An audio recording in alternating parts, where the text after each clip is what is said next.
یہ یہودیوں کی روش تھی کہ انہیں جینے سے پیار تھا، مرنے سے انہیں ڈر لگتا تھا۔ کیا 2024 کے ختم ہونے پر ہم اس قابل ہیں کہ ہم موت کو زندگی پر ترجیح دیتے ہوں؟ میں آپ کو یہ بتاؤں اے مسلمانوں، یاد رکھنا، اگر تم عزت چاہتے ہو، جینا چاہتے ہو، تو تمہیں اسلام کی طرف لوٹنا پڑے گا، وگرنہ تمہارا بھی وہی حال ہوگا جو مغرب کا حال ہوا بیٹھا۔ یہ فحاشی، یہ نظر، یہ ہماری ایمان کو خراب کرتی ہے، ہماری روح کو پراگندہ کرتی ہے، ہماری زندگی سے مشن کو نکال دیتی ہے، ہماری زندگی سے دین کو، اسلام کو نکال دیتی ہے۔ یہ فحاشی کا دیکھنا ہمیں بے نمازی بناتا ہے، ہمیں بد دماغ بناتا ہے۔ قابل صد احترام حاضرین مجلس، محترم مکرم سامعین کرام، ہر قسم کی تعریفات اس خالق مالک ارض و سماوات کے لیے، اور لاکھوں کروڑوں درود و سلام آپ محمد مصطفیٰ صلی اللہ علیہ وآلہ وسلم کی ذات اقدس پر۔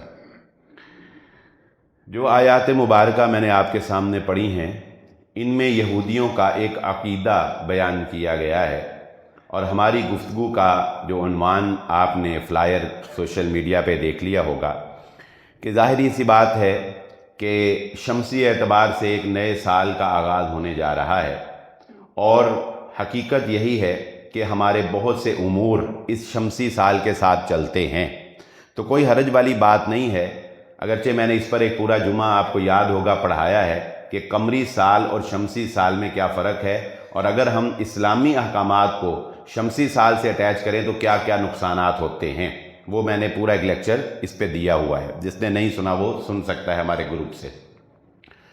آج ہم بات کریں گے کہ چونکہ ہمارے بہت سے امور شمسی سال سے وابستہ ہیں، ہمارے دکانوں کا حساب، ہمارے بینکوں کا حساب، ہمارے اور بہت سے معاملات، تو لا محالہ سی بات ہے کہ ایک نئے سال کی جو فیلنگز ہیں وہ ہم محسوس کرتے ہیں۔ تو ہمیں اس نئے سال کے آغاز پر کچھ نہ کچھ اپنا محاسبہ ضرور کرنا چاہیے، کوئی ایسی تبدیلی ہم اپنے اندر لے کر آئیں جو اس سے پہلے نہیں تھی، اپنے آپ کو مزید نکھارا جائے، اپنے آپ کو مزید بہتر کیا جائے۔ یہودیوں کا ایک عقیدہ زندگی سے پیار کا بیان کیا گیا ہے، زندگی سے پیار، دنیا سے پیار۔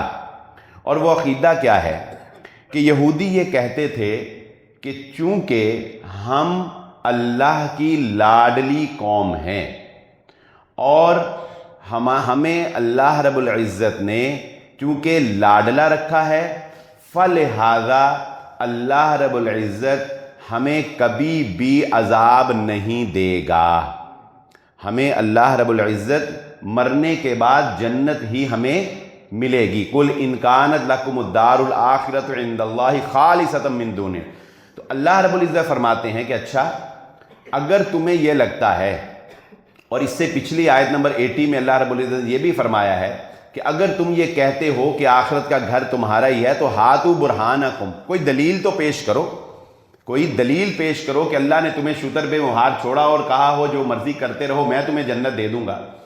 تو اللہ رب العزت فرماتے ہیں کہ اچھا، اگر یہ ایسا کہتے ہیں تو ان کو کہو فتمنوا الموت، تو پھر جینے کی نسبت موت سے پیار کرو، تمہیں مرنا زیادہ اچھا لگنا چاہیے۔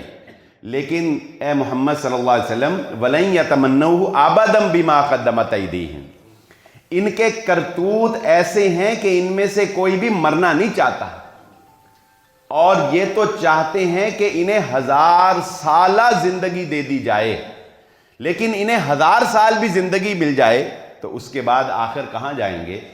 1000 سال جی کر بھی یہ میرے پاس آئیں گے، اور میرے عذاب سے 1000 سالہ زندگی بھی ان کو بچا نہیں سکتی ہے۔ یہ یہودیوں کی روش تھی کہ انہیں جینے سے پیار تھا، انہیں زندگی پیاری ہو گئی تھی، مرنے سے انہیں ڈر لگتا تھا۔ کیوں؟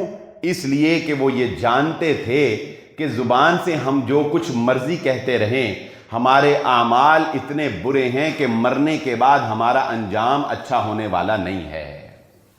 ایک تو یہ مغالطہ اپنے ذہنوں سے مجھے اور آپ کو نکال دینا چاہیے کہ ہم یہ سمجھیں کہ اعمال جیسے مرضی کرتے رہیں، اور اللہ رب العزت ہمیں کسی نسبت کی وجہ سے لازماً بخش دے گا، اللہ کا ایسا کوئی قانون نہیں ہے۔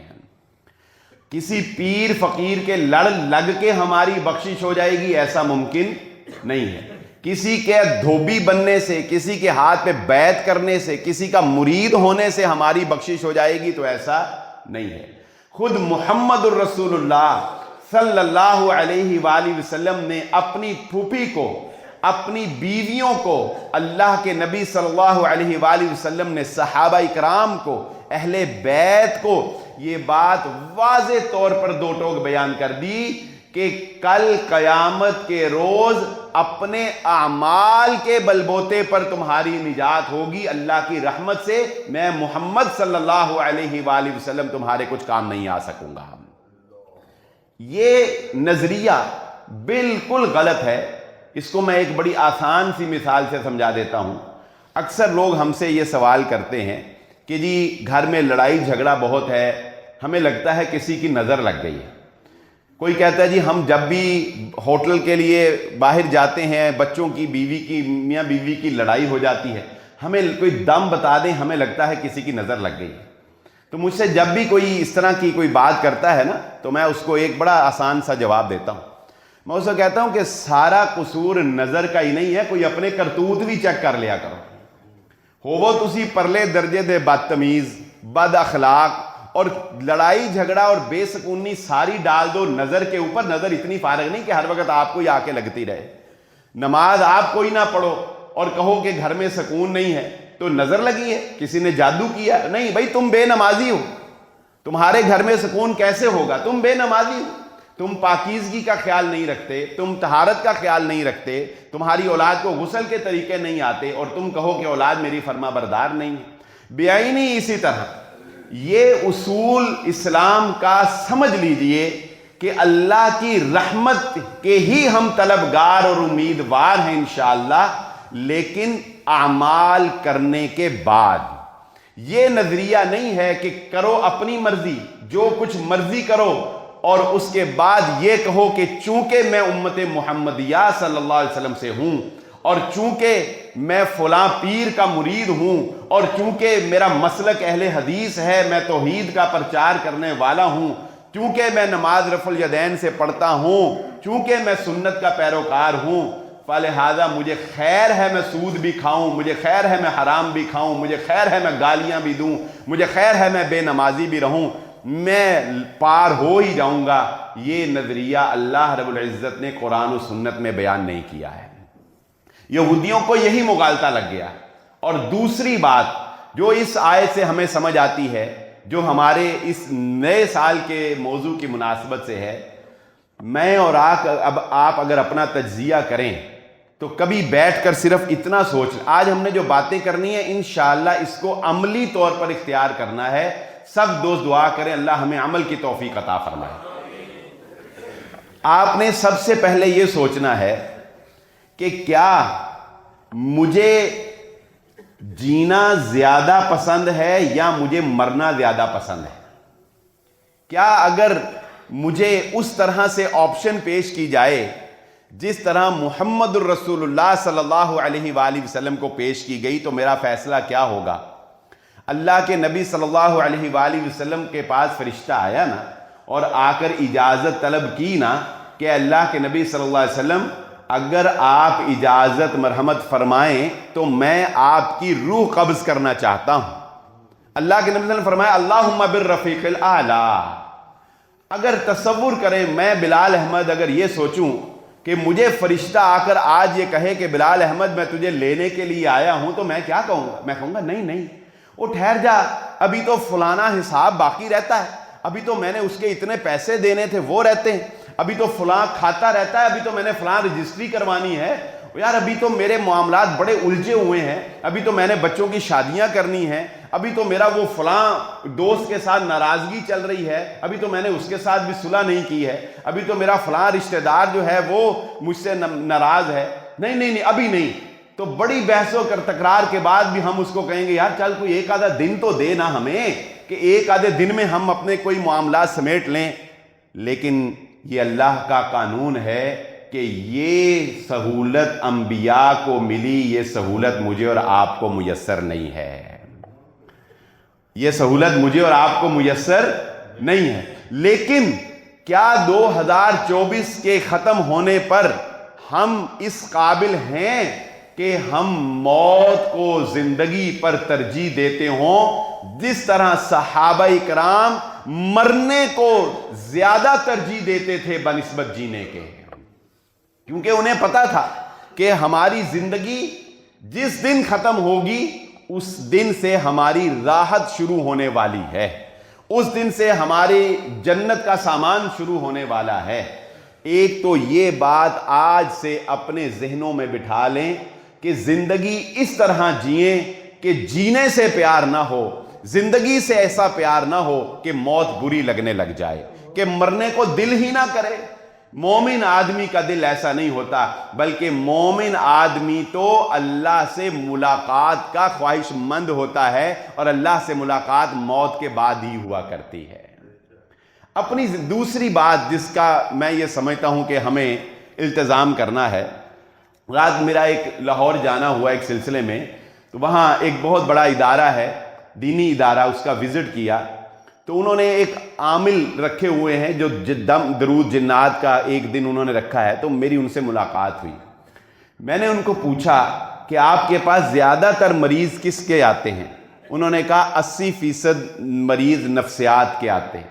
میں نے کہا چلیں یہ تو ہم نے پہلے بھی سنا کہ نفسیاتی مسئلے زیادہ ہیں، لیکن ان نفسیاتی مسئلے زیادہ ہونے کی وجہ کیا ہے؟ وجہ کیا ہے؟ تو انہوں نے بھی یہ بات کہی کہ 80% لوگوں کے نفسیاتی مریض بننے کی وجہ ان کی خواہشات کا نہ پورا ہونا ہے۔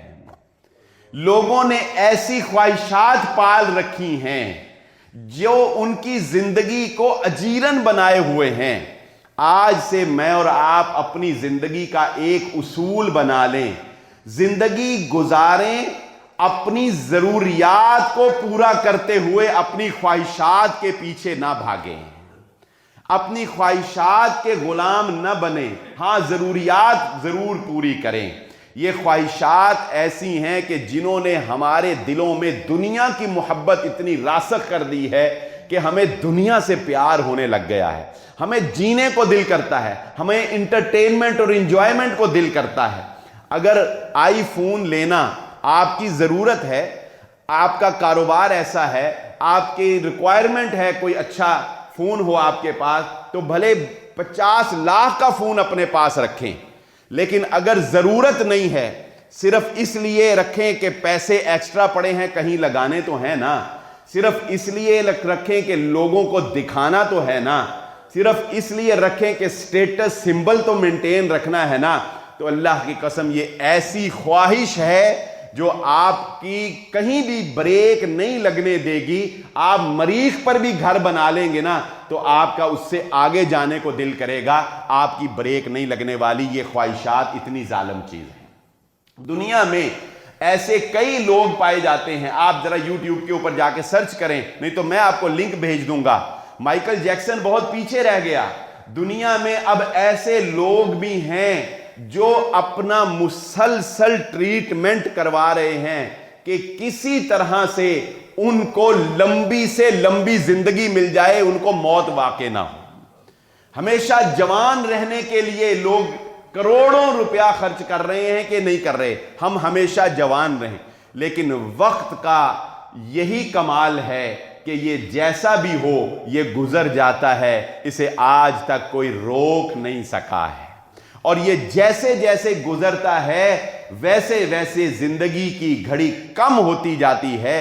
اور چاہے تم مائیکل جیکسن کی طرح انتظامات کر کے رکھو، چاہے تم جتنی مرضی ڈائٹ کنٹرول کر کے رکھو، چاہے تم جو کچھ مرضی کر کے رکھو، جس دن اللہ کے فرشتے کے رجسٹر میں تمہاری موت کی تاریخ کا الارم بج گیا، اس دن سیکنڈ کا 1000واں حصہ بھی نہ کوئی روک سکتا ہے، نہ وہ پہلے آئے گا اور نہ اس میں کوئی تاخیر ہو سکتی ہے۔ یہ موت تمہیں دبوچ کر رہے گی۔ زندگی کو اصول سے جینا سیکھو۔ آج لوگوں کی ضروریات پوری نہیں ہو رہی ہیں اور ہم خواہشات کو پورا کرنے کے پیچھے پاگل ہوئے ہیں۔ دیوانے ہوئے ہیں. اس لیے بدل دو اس خیال کو.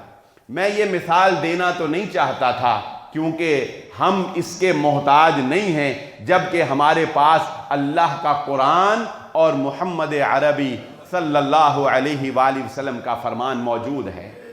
لیکن میں یہ مثال صرف اس لیے دے رہا ہوں تاکہ ہمیں اس بات کا اندازہ ہو سکے کہ جن کو ہم سپر پاور مانتے ہیں اور جس مغرب کی تہذیب کی غلامی کرنے کو ہم فخر سمجھتے ہیں، آپ کو اندازہ ہو سکے کہ ان کے نظریات وہ کس طرح سے تبدیل ہو رہے ہیں. ڈونلڈ ٹرمپ نے 20 جنوری کو امریکہ کے صدر کے عہدے کے اوپر فائز ہونا ہے. اس نے ویژن 2025 لانچ کیا.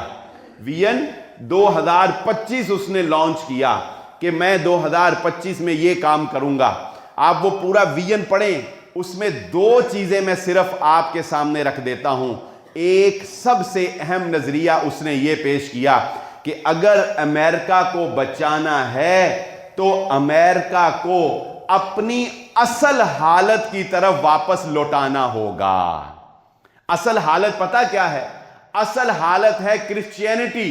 وہ کہتا ہے کہ اگر تم بچنا چاہتے ہو تو تمہارے نوجوان تباہ ہو گئے، تمہاری عورتیں اولادیں پیدا نہیں کر رہی، تمہارے ہاں جرائم بڑھ رہے ہیں، تمہارے ہاں خودکشیاں ہو رہی ہیں، تمہارا خاندانی نظام تباہ ہو چکا ہے.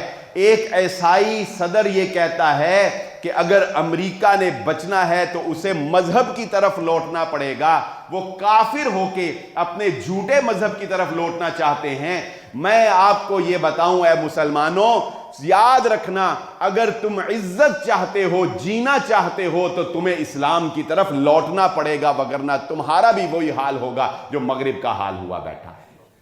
لیکن تمہارا حال اس سے برا اس لیے ہے کہ تمہارے پاس سچی کتاب ہے. اللہ نے ان کو تمہارے اوپر مسلط کر دیا. بالکل اسی طرح جس طرح چنگیز خان جب مسلمانوں کی لاشوں کے پہاڑ بناتا تھا تو وہ ساتھ ساتھ یہ کہتا تھا، اے مسلمانوں، میں تمہارے اوپر تمہارے کرتوتوں کی وجہ سے اللہ کا عذاب بن کے آیا. وہ یہ کہتا تھا کہ میں عذاب ہوں تمہارے اوپر تمہاری بدعمالیوں اور بد کرداریوں کا. یاد رکھو، اگر دنیا میں بچنا چاہتے ہو تو لبرلزم تمہیں نہیں بچائے گا، سیکولرزم تمہیں نہیں بچائے گا. تمہیں بچائے گا اگر کوئی ہے، اگر مجھ کو کوئی خطر تو اس امت سے ہے جس کے خاکستر میں اب تک ہے شرار آرزو. خال خال اس امت میں نظر آتے ہیں اب تک وہ اشک سحرگاہی سے جو کرتے ہیں ظالم وضو. جو ابلیس کی مجلس شورا میں اقبال نے کہا تھا کہ ابلیس کہتا ہے، او مجھے یہ سوشلزم سے خطرہ نہیں ہے، یہ اشتراکی کوچہ گر میرا کچھ نہیں بگاڑ سکتے، یہ سرمایہ دارانہ نظام میرا کچھ نہیں بگاڑ سکتا. اگر مجھے کوئی خطرہ ہے تو اس بات سے ہے کہ یہ جو کچھ راتوں کو اٹھ کے تہجد پڑھنے والے ہیں، ان کی دعائیں کہیں اثر نہ کر جائیں. یہ جو چنگاریاں اس امت میں باقی ہیں کہیں یہ آگ بن کے شعلے نہ کھڑے کر دیں. مجھے اس امت کے اسلام لانے سے، اسلام کی طرف لوٹ جانے سے، اسلام پر عمل کرنے سے خطرہ ہے. لوٹ آؤ اپنی اصل کی طرف، لوٹ آؤ دین کی طرف، دین کی سادگی کی طرف، للہیت کی طرف، اللہ کی طرف لوٹ آؤ اگر زندگیوں میں سکون چاہتے. دوسرا اس نے فارمولا کیا لانچ کیا؟ میں یہ اس ممبر کے تقدس کو ملحوظ خاطر رکھتے ہوئے اور اس ممبر سے آپ لوگوں کے توسط سے یہ آواز اٹھانا چاہتا ہوں، اور حکومت پاکستان سے بھی میں اس بات کا مطالبہ کرتا ہوں کہ وہ قانون جو 2025 میں امریکہ میں نافذ ہونے جا رہا ہے، اس قانون کو پاکستان کے اندر بھی نافذ کیا جائے. اور وہ قانون پتہ کیا ہے؟ ڈونلڈ ٹرمپ کہتا ہے کہ 2025 میں امریکہ میں ہر طرح کی پورن سائٹس کے اوپر مکمل پابندی عائد کر دوں گا.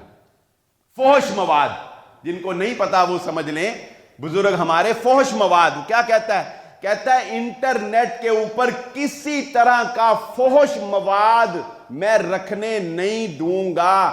برہنہ ویڈیوز، یہ لیکڈ ویڈیوز، یہ آج فلانی ٹک ٹاکر کی لیک ہو گئی، آج فلانی کی لیک ہو گئی، یا فلانی کی لیک ہو گئی، وہ کہتا ہے قانون بنا دوں گا کہ فحش مواد بین ہوگا امریکہ کے اندر اور اس کو دیکھنا جرم قرار دے دیا جائے گا۔ میں کہتا ہوں پاکستان کے اندر اس طرح کی تمام ایکٹیویٹیز کے اوپر پابندی عائد ہونی چاہیے۔ ہمیں سب سے پہلے مسلمان ہونے کی حیثیت سے یہ قدم اٹھانا چاہیے۔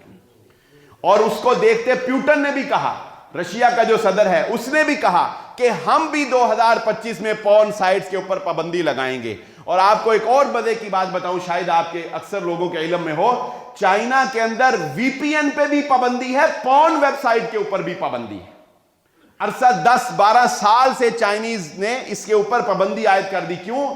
وہ جان گئے تھے کہ اگر ہم نے اپنے نوجوانوں سے کام لینا ہے، اگر ہم نے اپنے نوجوانوں سے کام لینا ہے تو ہمیں ان کو فحاشی سے بچانا ہوگا۔ اور صلاح الدین ایوبی نے جس وقت فلسطین کو اللہ رب العزت کے دین کے لیے آزاد کروایا، اس وقت یہودیوں نے کہا تھا کہ صلاح الدین آج تو نے بیت المقدس آزاد کروا لیا، تیری آنے والی نسلوں کو ہم فحاشی میں اس طرح مبتلا کریں گے کہ وہ اس قابل ہی نہیں رہیں گے کہ کبھی بیت المقدس کی طرف آنکھ بھی اٹھا کر دیکھ سکیں گے، وہ یہ خواب دوبارہ نہیں دیکھ سکیں گے۔ میرے بھائیوں، یہاں نوجوان بیٹھے ہیں، یہاں بزرگ بیٹھے ہیں، میں خود اپنے آپ کو اس میں شامل کرتا ہوں۔